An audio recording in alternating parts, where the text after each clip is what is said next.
And next up we have Phelan.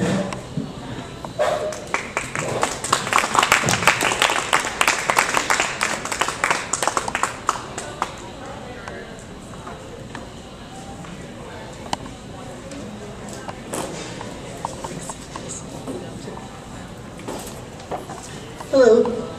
Take off my glasses. I can see better to read without my glasses.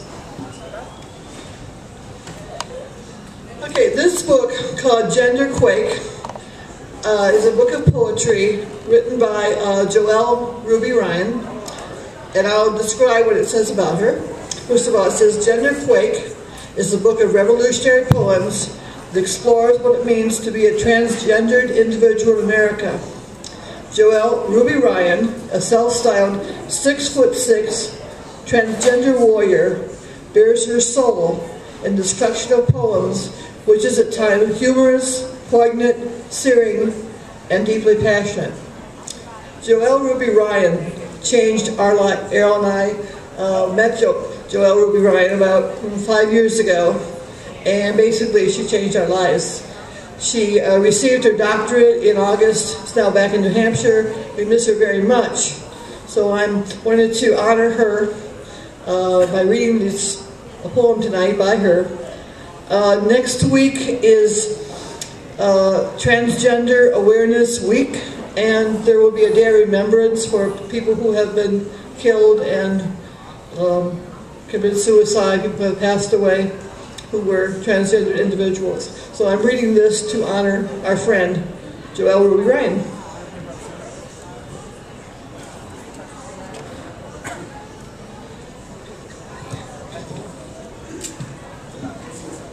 This is called My Power Poem. And Joelle was criticized a lot because when she felt passionate about something, she spoke loud and clear. And I know some individuals sitting over that way who's also been criticized for speaking loud and clear about what they believe in. So what I believe is very important to speak your mind. Okay, my power poem. Your voice is too loud. You're so overpowering. You are really, really tall. You seem so angry. To these frequent charges I respond. My voice is not loud enough. My falsetto may fool you at first, but not for long. My voice, my words, are my survival. I speak loudly because being invisible, it is the only prayer I have of being heard, or better yet, listened to. When my voice is loud, it is because I am passionate and engaged, trying to speak out the pain, terror, anguish, and rage which haunt me, and the occasional joy and satisfaction which court me. Given the injustice and despair all around us, we should all be louder, screaming against oppression, crying out for the dead who litter the streets like empty bottles, blood prints on gray pavements. To those who say my voice is too loud, I say it is not loud enough. It can never be loud enough. Overpowering? Too tall? Well, sweetie, I ain't no pushover. I stand the size of some trees, especially in heels, hair, and attitude. Call me a glamazon, says RuPaul, and she speaks the truth. If I am overpowering, then let me use my abilities well.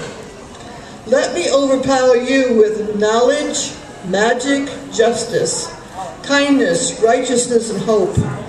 Let my height cast not shadows of fear and intimidation, but flickering triangles of diversity and affirmation, a recognition of linkages and commonalities, as well as honoring of difference. Am I really overpowering you? Or is it fear overpowering yourself? And to those who say I am too angry, I would remind you that I am not angry for anger's sake. I am outraged and indignant, pissed off about injustice, abuse, hatred, and self-hatred. You know, oppressed people are supposed to always be kind, accessible, non-threatening, obsequious, fawning, reassuring, not overly bright. And some, we are supposed to know our place. Well, the place that you allot me sure as hell ain't big enough.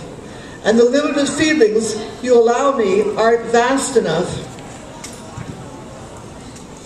My goals, just like yours, are simple. Not only to survive, but to thrive, live well and prosper. But most important to me is to engender change wherever I go, and I will use my voice, my height, my anger, and above all else, my power. I hope that you use yours too, not to oppress or demean, but to uplift and cherish. We all have our own power poems to write, so tell me, what is yours?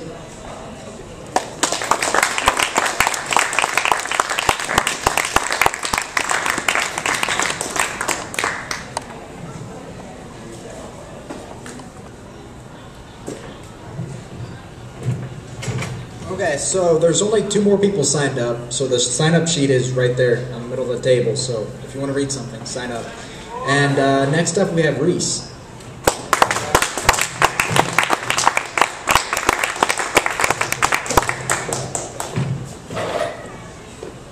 Okay, I just want to read one poem tonight by Lawrence Ferlinghetti. It's called Dog. The dog trots freely in the street and sees reality, and the things he sees are bigger than himself, and the things he sees are his reality. Drunks in doorways, moons on trees. The dog trots freely through the street, and the things he sees are smaller than himself. Fish on newsprint, ants in holes, chickens in Chinatown windows, their heads a block away. The dog trots freely in the street, and the things he smells smell something like himself. The dog trots freely in the street past puddles and babies, cats and cigars, pool rooms and policemen. He doesn't hate cops. He merely has no use for them, and he goes past them and past the dead cows hung up whole in front of the San Francisco meat market. He would rather eat a tender cow than a tough policeman, though either might do. And he goes past the Romeo Ravioli factory, and past Coit's Tower, and past Congressman Doyle. He's afraid of Coit's Tower, but he's not afraid of Congressman Doyle, although what he hears is very discouraging, very depressing, very absurd, to a sad young dog like himself, to a serious dog like himself. But he has his own free world to live in, his own fleas to eat. He will not be muzzled. Congressman Doyle is just another fire hydrant to him. The dog trots freely in the street and has his own dog's life to live, and to think about, and to reflect upon, touching and tasting and testing everything, investigating everything without benefit of perjury, a real realist, with a real tale to tell, and a real tale to tell it with. A real, live, barking, democratic dog engaged in real free enterprise with something to say about ontology, something to say about reality, and how to see it, and how to hear it, with his head cocked sideways at street corners, as if he is just about to have his picture taken for Victor Records, listening for his master's voice, and looking like a living question mark into the great gramophone of puzzling existence, with his wondrous hollow horn which always seems just about to spout forth some victorious answer to everything.